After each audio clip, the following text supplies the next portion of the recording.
Did you, when you hosted SNL, what was that like for? Do you recall kind of some of the energy of that night? Or it was a wild, somewhat terrifying experience. You know, I had just gone through just gone through surgery, like a from few months testicular early. cancer? Yeah, and I'd had this lymph node dissection, and I was kind of like, it had affected my sort of energy levels a lot. So it was kind of, there was a lot going on in my life when I actually got the call to do that show, and to do Saturday Night Live. And, you know, it was really cool, though. The thing that was cool about it was, you know, Lorne Michaels, who's Canadian, and I was just so kind of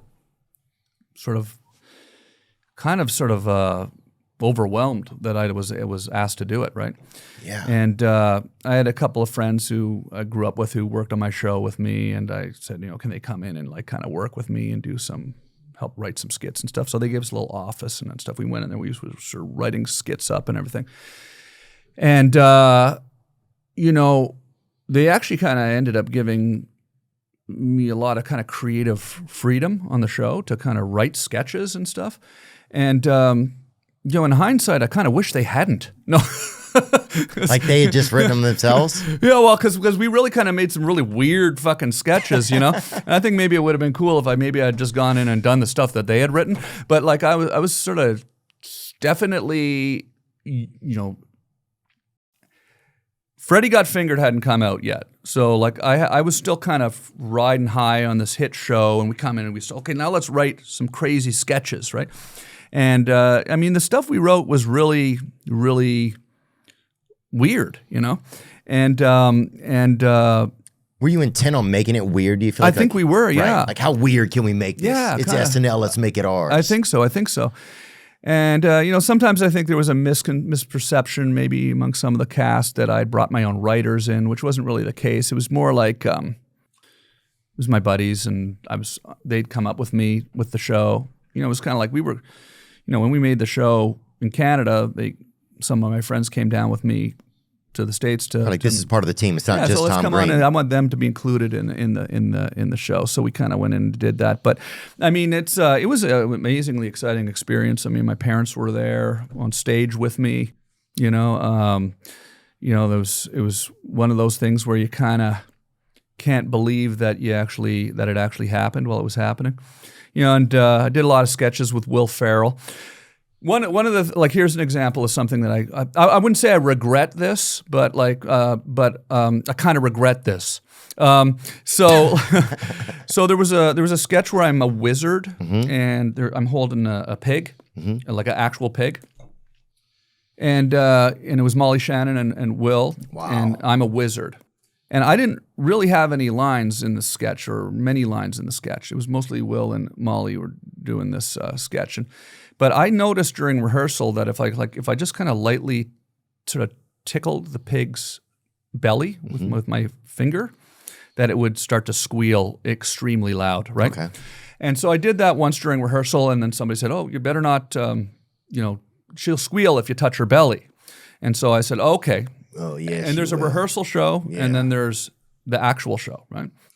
And, you know, I kind of maybe regret this, but I did note that, okay, let's get through the rehearsal show, but then live, I'm going to make that pig squeal, yeah. Right? Oh, yeah, so sister. It did kind of... Sorry, I meant pig. Yeah. No, but it was kind of, it kind of threw the sketch off a little bit. You just fucking kept squealing that I thing. realized that it did kind of throw the rhythm of the comedy off a little bit, but how many times did you squeal it? It was just became a bit of a mess. But and were you getting a squeal every time he touched his belly, or did you have to really? No, I just had to kind of just lightly sort of pet her there, and she would just start. You know, so it was amusing to me, but I'm not sure if anybody else enjoyed it that much. But, yeah. But my sister's like that. If you touch her lunch, you know, she fucking gets a little animated. If you grab any of her Takis out of her little dish, right? It was like that.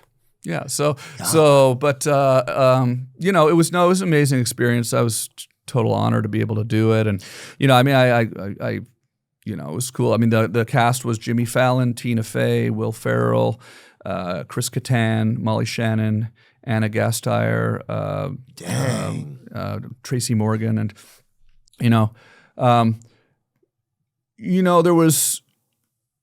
It's a weird environment like Saturday Night Live, especially when you're young and you don't really know. Like, we were talking earlier about like you were talking about going to Chris Rock's party and like you didn't know how to act or whatever because there's all these people here and it's kind of complicated. Yeah.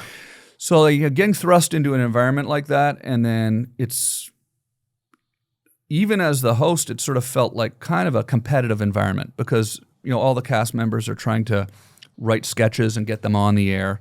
Everyone every week, and I didn't really know how it worked really at the time. And in hindsight, I now realize how it works, and we might have done things differently. But when we were trying to put these sketches on the air that we were writing, maybe that was kind of pushing another sketch off, and we didn't really.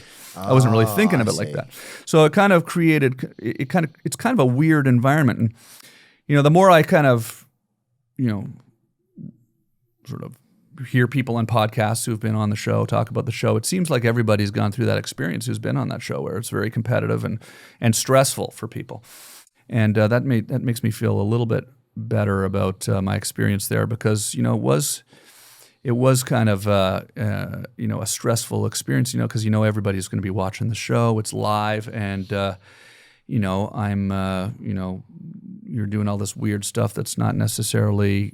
I'm a little bit out of my element. I didn't do sketch comedy. Yeah, that's scary. So it was, but it was cool. It sounds like it's par for the course a little, because even Adam Sandler the other night was singing. He had a musical tribute that he did to the 50 years, and he referenced a couple times about people having sketches that they wrote that didn't get on the show. So I think that seems like it was just a weekly occurrence.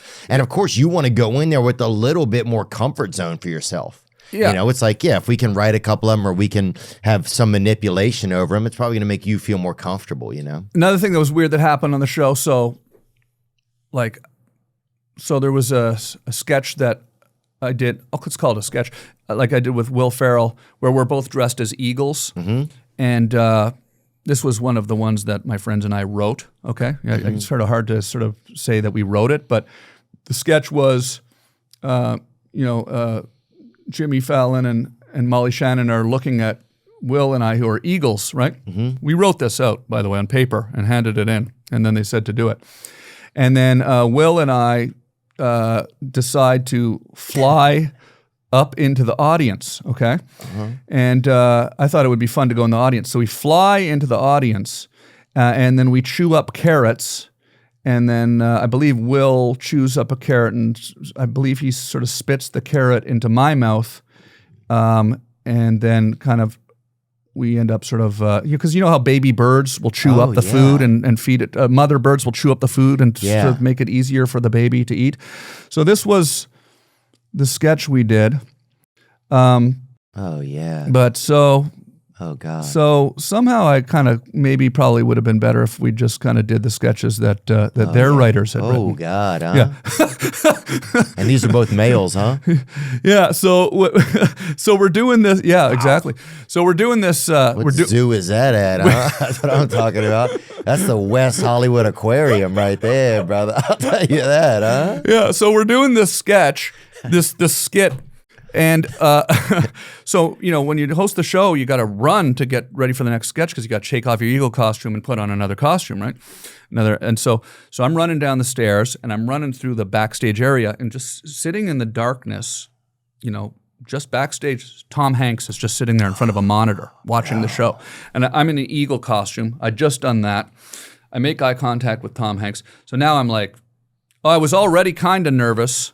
Now, I got Tom Hanks in the dark watching, and I'm going like, how did that eagle sketch go? And I'm sort of getting ready for the next sketch, not sure how the eagle sketch went, and Tom Hanks is watching.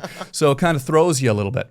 But then there's a big after party after the show, and Tom Hanks was real nice, and he was hanging out talking to my parents and stuff, and so cool. It was pretty cool. But no, it was an amazing thing. It's the kind of thing, though, it's kind of like you go, geez, it would be nice to be able to do it again someday. Because I think doing it the first time is sort of so, I don't know that would ever happen, but, probably in an alternate universe, I might be able to do it again someday. But you go, okay, I sort of understand how the system of it works now. And it would be, probably, I probably would not have done that. Yeah, but also it's great that you did, though. Yeah. It's Yeah. so epic.